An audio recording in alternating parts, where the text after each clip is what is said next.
बिहार विधानसभा के अंदर पारित हुआ तो मैं कहा कि जरा यह भी बता दीजिए कि संख्या के आधार पर सबसे निचले पादाम पर कौन है।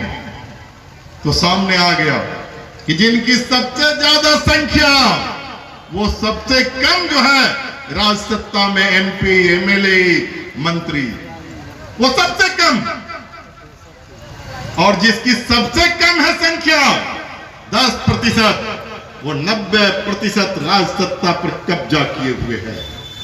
मैं कहा कि बाबू नीतीश जी, माननीय मुख्यमंत्री जी, एक काम और कीजिए। आपने उसी के साथ आर्थिक सर्वेक्षण कराया था और आर्थिक सर्वेक्षण रिपोर्ट भी आपको पेश करना चाहिए।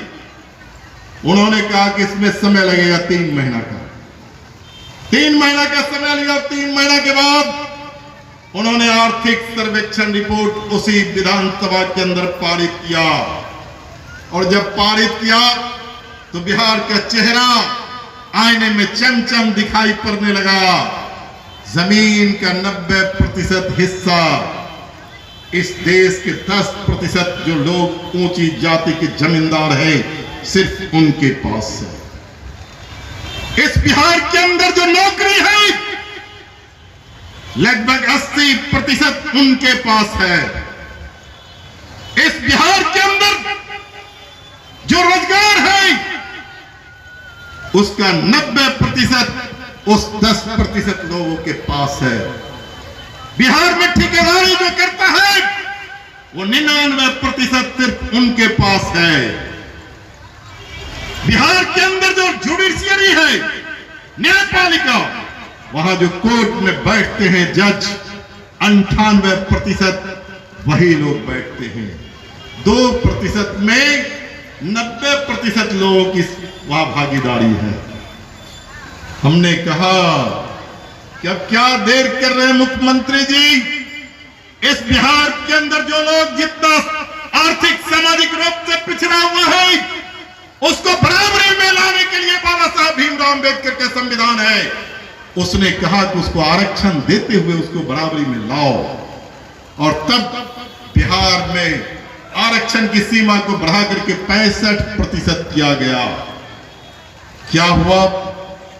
विधानसभा चुनाव में जिसको अत्यंत पिछड़ी जाति के लोगों का एक खास हिस्सा ने वोट दिया था, दलितों का एक खास हिस्सा ने वोट दिया था, जिसको वोट दिया था, क्या हुआ? कोर्ट ने उस 98% लोग जो बैठा हुआ कहा कि गरीब का बेटा ये नौकरी पाएगा, ये गरीब का बेटा रोजगार पाएगा, गरीब का बेटा ठेकेदारी करेगा। कोर्ट ने कहा ये नहीं हो सकता, और उसने कहा कि गैर संवैधानिक है, इसलिए हम इसको खारिज करते हैं, और खारिज कर दिया। खारिज कर दिया तो कम्युनिस्ट पार्टी मार्क्सवादी ने कहा कि हम बैठे नहीं रहेंगे। उस जाति को संविधान में लिखा हुआ है जिसको शामिल करो। शामिल कौन कर सकता है? ये जिम्मेदारी किसकी है? भारत सरकार का, गृह विभाग का, और इस उजियारपुर से जो जीत करके सांसद गए बाबू नित्यानंद राय जी, उनकी जिम्मेदारी है।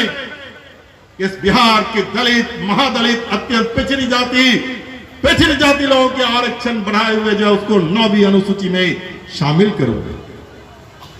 जिन्होंने वोट नहीं दिया था, मैं उनसे नहीं कह रहा हूं, लेकिन इस सभा के माध्यम से, इस प्रदर्शन के माध्यम से जिन लोगों ने उनके टोटो पर बैठ करके जाकर के वोट दिया था, उनके पैसे इन्वेलप पर जो वोट दिए थे, अरे आपने क्या कर दिया? कालिदास का पैर कर दिया, जिस पैर पर चढ़े हुए थे उसी पैर को काट दिया। कहिए हमने तुम्हें चुना था और हमारे आरक्षण